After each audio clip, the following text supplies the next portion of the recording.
आज के पार्ट में हम देखेंगे कि एनजे एंड जॉयोंग को क्लोज देखकर योनसो बहुत इनसिक्योर हो जाती है और जियोंग को भी, जिसका दिल आज भी योनसो को देखकर उसे प्यार करने से खुद को रोक नहीं पा रहा है। और कैसे डॉक्यूमेंट्री की शूटिंग के लिए जियोंग और चारन ने यूनो और सोली की हेल्प से जॉयोंग और योनसो को किडनैप करके एक सीक्रेट ट्रिप पे ले आते हैं। इस एपिसोड की थीम है catch me if you can. Episode की शुरुआत होती है तो हमें जॉयोंग के एलिमेंट्री स्कूल के सीन से लेकर जॉयोंग के हाई स्कूल के सीन तक को दिखाया जाता है, जिसमें जॉयोंग का नेचर कैसा है ये अच्छे से मालूम हो रहा है। जॉयोंग बचपन से ही स्ट्रेसफुल सिचुएशन से डील करने के बजाय उनसे हमेशा भागता रहा है और ऐसा करने में जॉयोंग को कभी भी रिग्रेट फील नहीं हुआ। अब प्रेजेंट टाइम में जॉयोंग सोकर जग चुका है, मगर कल रात योनसो के सामने उसने जो कुछ भी कहा है उसके लिए उसे एम्बैरेसमेंट फील हो रही है। युनो बताता है कि तुम्हारे सक्सेस की खुशी में एक छोटी सी पार्टी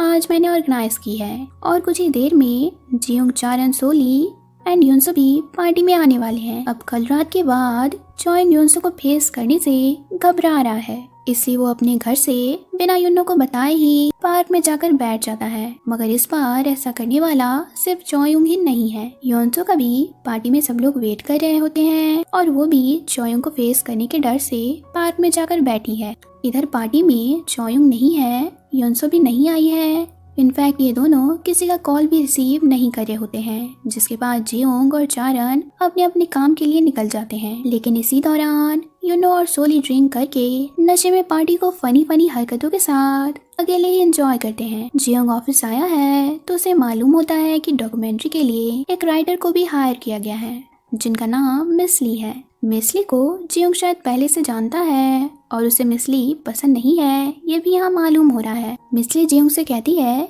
कि जॉयोंग एंड योनसो की 10 साल पुरानी वाली डॉक्यूमेंट्री को देखकर आसानी से पता लग जाता है कि उनके बीच कुछ तो स्पेशल था। मगर फिलहाल जो डॉक्यूमेंट्री की सेकंड सीजन शूट हो रही है उसमें कोई खास बात नजर नहीं आ रही है। ऐसा लग रहा है कि उनके बीच के लव एंगल को जानबूझकर शूट नहीं किया जा रहा है। जियोंग ये सुनकर गुस्से में कहने लगता है कि आप कहना क्या चाह रही हैं कि मैं इंटेंशनली उनके बीच की केमिस्ट्री को शूट नहीं कर रहा हूँ? भला मैं ऐसा क्यों करूँगा? बहुत सारी डिस्कशन के बाद मिस ली जियोंग, चारन एंड इंटर्न से कहती है कि हमें अब डॉक्यूमेंट्री को इंटरेस्टिंग बनाने के लिए कुछ और भी करना होगा। मतलब जॉयोंग एंड योनसो को किडनैप करके किसी अच्छे एनवायरनमेंट वाले प्लेस पे हमें ले जाना चाहिए, ताकि हम वहाँ अच्छे एनवायरनमेंट के साथ उनकी डॉक्यूमेंट्री की शूटिंग कर सकें। योनसो एंड जॉयोंग ने एक दूसरे को फेस ना करने का डिसाइड तो किया था, मगर बाय चांस इनकी मुलाकात हो ही जाती है, जिसके बाद जॉयोंग योनसो से कहता है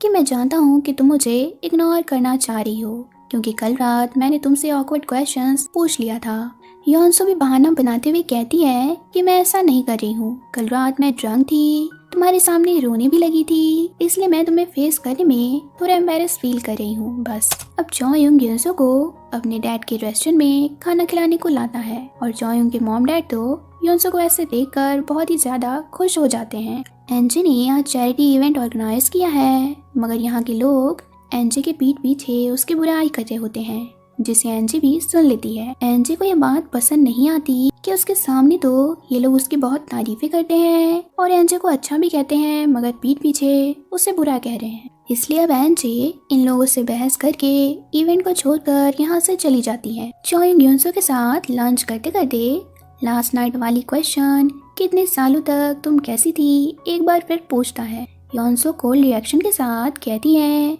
कि मैंने ग्रेजुएशन कंप्लीट किया और फिर काम करना शुरू कर दिया था, और कल रात जो भी हुआ उसे प्लीज तुम भूल जाओ। आजकल ज्यादा काम के बर्डन से कल मैंने ड्रिंक कर लिया था। ये सब सुनकर जॉयोंग खामोश रह जाता है, क्योंकि योनसो ने तो बहुत ईजिली कह दिया कि वो हमेशा से ही ठीक थी, मगर जॉयोंग ने योनसो के जाने के बाद उसे बहुत मिस किया था। अब योनसो घर जाने की बात कहती है तो जॉयोंग के पेरेंट्स उसे जॉयोंग के साथ जाने को इंसिस्ट करने लगते हैं। रास्ते में जॉयोंग काफी देर तक तो खोया खोया सा रहता है, मगर अचानक ही वो योनसो को कहने लगता है कि मैं एक इडियट की तरह तुम्हारे वापस आने का हमेशा वेट करता रहा। तुमने पहले भी जो कहा मैंने वैसा ही किया था, कभी किसी चीज का रीजन तुमसे नहीं पूछा। इनफैक्ट तुम बिना रीजन दिए ही मुझसे ब्रेकअप करके भी चली गई। और मैं देखता रह गया था। और अब जब तुम वापस मेरी लाइफ में आई हो तब भी मैं समझ नहीं पा रहा हूँ कि आखिर तुम्हारे दिमाग में क्या है। मैं इन सबसे थक चुका हूँ। यह सब कहकर जॉइंग योनसो को यहाँ अकेला छोड़ चला जाता है और योनसो उसे जाते हुए देखती रह जाती है। एनजे भी काफी सैड है, इसलिए वो जॉयंग को कॉल कर उसे मिलने बुला लेती है। जॉयंग की बातें, उसकी क्यूट हरकतें एनजे को बहुत अच्छी लगती है। इवेंट में हुए बखेरे के बाद जॉयंग के साथ एनजे काफी रिलीफ फील कर रही है। अब जॉयंग को ढूंढते हुए योनसो आती है और एनजे को जॉयंग के क्लोज देखकर उसे बहुत ज्यादा बुरा लगता है। एनजे जॉयंग के क्लोज उसकी हेल्प करने को आई थी, पर दूर से योनसो को ये सब देखकर लगता है कि जॉयंग और एनजे शायद एक दूसरे को लाइक करते हैं। इसी वक्त जियोंग भी मिस ली की बातों को ध्यान में रखते हुए योनसो को ढूंढते हुए यहाँ आता है। योनसो जियोंग के साथ बातें करते करते अपने घर जा रही होती है कि जियोंग उससे पूछता है कि क्या तुम्हारी और जॉयंग के बीच फाइट हुई है। योनसो कहती है कि फाइट का तो पता नहीं, बट वो अचानक से आज मुझसे गुस्सा होकर चला गया, सब शायद मेरी ही गलती है। जियोंग भी अब कहता है कि किसी भी रिलेशनशिप में ब्रेकअप की वजह कोई एक इंसान नहीं होता, गलतियां हमेशा दोनों तरफ से होती हैं। योनसो जियोंग की बात पर उसे टीज करते हुए कहने लगती है कि वाह, तुम्हें तो डेटिंग की बहुत नॉलेज है, जबकि तुमने आज तक खुद किसी को डेट नहीं किया है। जियोंग समझाने लगता है कि इस दुनिया में दो तरह के मैन होते हैं, एक जिन्हें कोई डेट नहीं करता और दूसरा जो खुद किसी को डेट नहीं करना चाहते। मैं सेकंड टाइप का हूँ। जियोंग की सारी बातें कह ही रहा होता है कि रास्ते में सोली योनसो को आवाज लगाती है। सोली काफी ज्यादा ड्रंक है,